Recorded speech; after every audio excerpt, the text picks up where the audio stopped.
నమస్కారం మిత్రులారా. మనం మొన్న ఒక ఎపిసోడ్లో పత్రిజీ గురువు అయిన సదానంద యోగి గారి గురించి చెప్పుకున్నాము.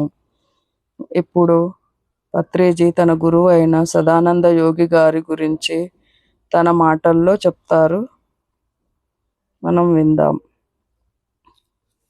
పిరమిడ్ స్పిరిచువల్ సొసైటీ ఉద్యమానికి ఆదిదేవులు శ్రీ సదానంద యోగి గారు. ఈ మహాగురువు తమ శిష్యుడు అయిన సుభాష్ పత్రిజీ కోసం అన్వేషిస్తూ అరేబియా దేశం నుంచి భారతదేశం వచ్చి కర్నూలులో వారిని కలుసుకున్నారన్నది మనము తెలుసుకున్నాం. కొన్ని వందల సంవత్సరాలుగా తమలో నిక్షిప్తం చేసుకున్న తమ ఆధ్యాత్మిక శక్తులన్నింటినీ 2.5 సంవత్సరాల పాటు పత్రిజీకి ధారపోసి ఇక తమ కర్తవ్యం పూర్తయిందన్నట్టుగా 1983 మే 22వ తేదీన ఈ లోకం నుంచి నిష్క్రమించారు. జూలై 27వ తేదీ గురు పౌర్ణమిని కర్నూలు జిల్లాలో నందనవన గ్రామంలోని శ్రీ సదానంద యోగి గారి సమాధి ప్రాంగణంలో జరుపుకుంటున్న విశేష సందర్భంగా వారితో బ్రహ్మర్షి పత్రిజీ యొక్క అనుభూతులు పత్రిజీ మాటలలోనే ఇప్పుడు మనం విందాం. పత్రిజీ ఇలా చెప్పుకొచ్చారు. శ్రీ సదానంద యోగి గారి పరిచయం నాకు నా స్నేహితుడు శ్రీ రామ చెన్నారెడ్డి గారి ద్వారా లభించింది. అప్పట్లో నేను కోరమండల్ సంస్థలోను శ్రీ రామ చెన్నారెడ్డి ప్యారీ కంపెనీలోను పనిచేసేవాళ్ళం.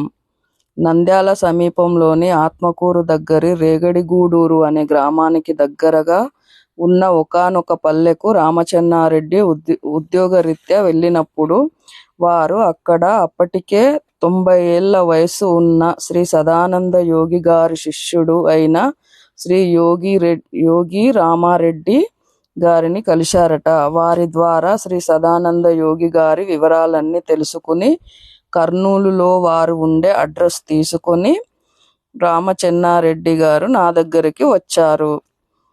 కర్నూలులో ఒక పెద్ద ఆయన ఉన్నారు, ఆయనను మనం కలుసుకోవాలి అంటూ రామచెన్నారెడ్డి నాతో అనగానే నేను రామచెన్నారెడ్డి ప్యారీ కంపెనీ వెంకటరత్నం ముగ్గురం కలిసి వారి దగ్గరికి వెళ్ళాము. ఆ రోజు 1981 జనవరి 1వ తేదీ. రామచెన్నారెడ్డి తెచ్చిన అడ్రస్ ప్రకారము ఆ రోజు పొద్దున్నే 7:30 గంటలకు అప్పట్లో కర్నూలు పాత బస్టాండ్ వెనుక ఉన్న రాఘవేంద్ర లాడ్జికి వెళ్ళాము. ఆ లాడ్జీలో ఒక చిన్న గదిలో ఉన్న 4-5 కూర్చోగలిగే మంచంపై వారు పడుకొని ఉన్నారు. మేము వెళ్ళేసరికి పడుకొని ఉన్నవారు మా అలికిడి విని కళ్ళు తెరిచి ఏం కావాలి అని గంభీరంగా అడిగారు. ఇంకా మేము జవాబు ఇచ్చే లోపే ఇక్కడ బ్రహ్మ జ్ఞానం తప్ప మీకు మరొకటి దొరకదు అన్నారు. మాకు కావలసింది కూడా అదే స్వామి, ఇంకా వేరే దానికోసము మేము రాలేదు అంటూ వినయంతో పలికాము. సాధారణంగా స్వామీజీల దగ్గరకు పనికిరాని మనుషులందరూ వచ్చి నా కొడుకుకు ఉద్యోగం అండి, నా కూతురుకు పెళ్ళి అండి, మా ఆయన నన్ను సరిగ్గా చూసుకోవడం లేదండి అంటూ వారిని నానా రకాలుగా విసిగిస్తూ ఉంటారు. పాపం ఈ స్వామీజీ కూడా అలాగే అందరితో విసిగి వేసారిపోయి ఉన్నారు కనుక మాకు బ్రహ్మజ్ఞానం తప్ప ఇంకేమీ అక్కర్లేదు స్వామీజీ అని మేము చెప్పడంతో ఎంతో సంతోషించి వెంటనే లేచి కూర్చున్నారు. ఎంతో ప్రసన్నంగా ఓహో అంటూ తల పంకించి 5-10 నిమిషాల పాటు ఏమీ మాట్లాడలేదు. ఆ తర్వాత అనర్గళంగా శ్లోకం తర్వాత శ్లోకం అరబిక్ భాషలో, తెలుగు భాషలో, అప్పుడప్పుడు ఇంగ్లీష్ ముక్కలతో కలిపి అరగంట సేపు నయగారా జలపాతంలా తన బ్రహ్మజ్ఞానాన్ని అంతా మా మీద వర్షించారు. అది విన్న నేను నా ఈ జీవితంలో మొట్టమొదటిసారిగా పరవశుడను అయ్యాను. ఆ తర్వాత రేపు ఉదయం 4:30 రండి, ధ్యానం నేర్పిస్తా అన్నారు వారు. 1975లో నేను ఉద్యోగరీత్యా కర్నూలుకు వచ్చాను. సరిగ్గా అదే సంవత్సరంలోనే స్వామీజీ కూడా కర్నూలుకు వచ్చారు. కానీ నేను మాత్రం 1981లోనే స్వామీజీని కలుసుకోవడం జరిగింది. ఒకానొక జన్మలో శ్రీ సదానంద యోగి గారు జీసస్ క్రైస్ట్ యొక్క గురువుగారైన జాన్ ది బాప్టిస్టుని అని తెలుసుకున్నాను. ఆయన అంతకు ముందు 6 సంవత్సరాల నుంచి కర్నూలులోనే ఉన్నారట. మాకేం తెలుసు?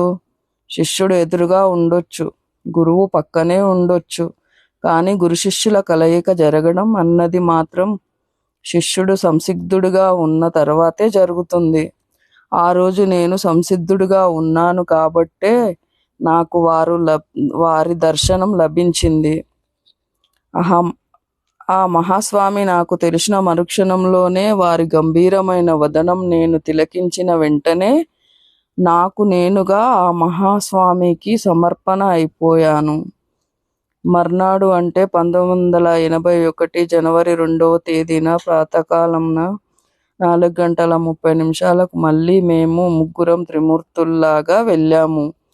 మమ్మల్ని కూర్చోండి అని చెప్పి చేతుల్లో చేతులు పెట్టండి, కళ్ళలో కళ్ళు 2 మూసుకుని శ్వాస మీద ధ్యాస పెట్టండి అన్నారు. ఇంతే మాకు వారు చెప్పింది. ఏ మంత్రము లేదు, ఏ తంత్రము లేదు, ఏ యంత్రము లేదు. అప్పటికే నేను ధ్యాన జ్ఞానిని అయితే ఈ శ్వాస మీద ధ్యాస ధ్యాన విధానం అన్నది మొట్టమొదటిసారిగా ఈ జన్మలో మరొక యోగీశ్వరుడి నోటి నుంచి విన్నాను. అప్పటి నుంచి అంటే 1981 జనవరి 1వ తేదీ నుంచి శ్రీ సదానంద యోగి గారి దగ్గర నా ఆధ్యాత్మిక శిష్యరికం మొదలయ్యింది.